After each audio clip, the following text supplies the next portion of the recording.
అందరూ ఎలా ఉన్నారు? నేనైతే బాగున్నాను. ఈరోజు అయితే మా అమ్మ మా నాన్నది పెళ్లి రోజు అనమాట. పెళ్లి రోజు వాళ్ళు పెట్టుకొని మేమైతే డిన్నరు లంచ్ అన్నీ మేమే చేసేస్తున్నాము. వాళ్ళని వదిలేసి మేము తినేస్తున్నాము అనమాట. ఈరోజు స్పెషల్ బయట తెచ్చుకున్నాము. ఇంట్లో అయితే ఏం ప్రిపేర్ చేయలేదు. బయట ఏమేమి తెచ్చుకున్నామని అయితే చూపించేస్తాం రండి.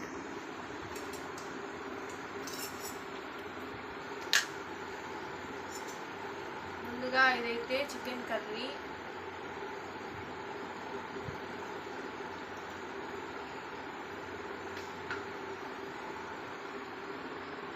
ఇది పన్నీర్, కాజు చికెన్,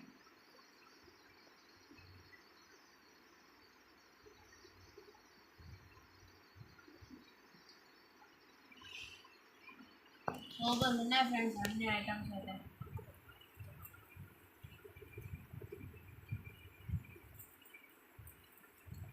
ఓకే ఫ్రెండ్స్, వీడియో ఎలా ఉందో కామెంట్ చేయండి. వీడియో నచ్చినట్టయితే లైక్ చేసుకోండి, షేర్ చేయండి. Bye friends.